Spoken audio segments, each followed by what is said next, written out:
On a maintenant notre tranche de pain, notre fromage et notre salami. Il nous reste à réaliser la laitue. C'est une forme irrégulière que je vais réaliser à l'aide de cet outil dessin à main levée. Je vais prendre le salami et appliquer à ma laitue la mise en forme du salami. Voilà, je peux maintenant lui donner une couleur verte.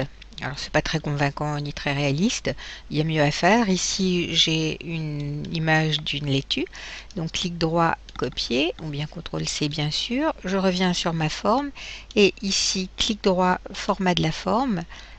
Dans remplissage, j'ai la possibilité de remplir avec une image ou une texture. Et je peux ici choisir l'image qui est dans mon presse-papier, donc ça convient parfaitement. Cette image ne remplit pas complètement la forme, donc on va la mettre en mosaïque. Voilà, on veille à ce que l'alignement soit bien sur centre. S'il avait été sur supérieur gauche, ça nous aurait donné ceci, ce qui évidemment ne convenait pas. Voilà, pendant qu'on y est, on va s'occuper de la couleur du trait et même en fait supprimer complètement le trait. Et comme la laitue est plus fine que le salami, on va revenir ici dans format 3D et jouer sur la profondeur en passant par exemple à 2,5. Voilà.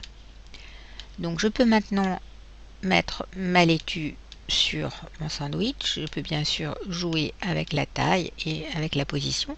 Et il me reste maintenant à créer ma deuxième tranche de pain. Pour ce faire, il y a quelque chose de très intéressant ici, c'est le volet de sélection. Donc le volet de sélection affiche les objets qui sont sur ma diapositive. Donc là, par exemple, je vais garder seulement la laitue. Je vais masquer tout le reste, voilà, et je vais renommer ceci en laitue.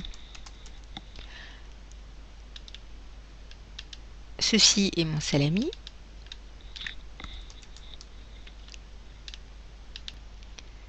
Le rectangle, c'est le fromage.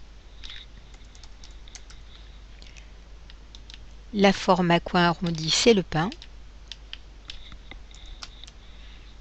Voilà, donc maintenant pour copier cette tranche de pain, comme on l'a fait précédemment, on maintient la touche CTRL enfoncée et on drague à la souris. Voilà ma deuxième tranche de pain. Je vais pouvoir maintenant reconstituer mon sandwich, donc le fromage, le salami, la laitue, et je vais ici descendre la tranche pour fermer le sandwich, comme ça par exemple. Donc je joue sur la position. Voilà. Si je désirais maintenant revenir à la vue éclatée qu'on avait au début, il suffirait bien sûr que je remonte un peu tout ça.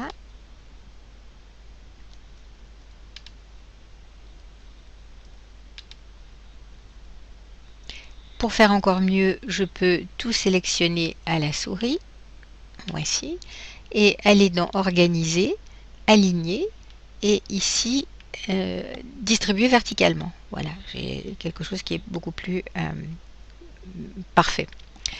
Maintenant, il me reste à remettre ma zone de texte. Donc, j'en avais une en haut, c'était le titre de cette slide, et en bas ici, le lien vers le screencast original de Tom Kuhlmann. Donc voilà, l'idée c'était, avec ce tutoriel, non pas d'apprendre à réaliser un sandwich, ce qui offre encore une fois peu d'intérêt, mais de montrer comment réaliser très aisément ses propres illustrations dans PowerPoint. Il suffit en fait de penser en termes de formes, donc des formes régulières, irrégulières, qu'on combine, à laquelle ou auquel on ajoute des effets comme la rotation 3D, et qu'on remplit avec des couleurs ou des images. Donc j'espère vraiment qu'à partir de ce tutoriel, vous pourrez dorénavant créer vos propres illustrations dans PowerPoint. Merci.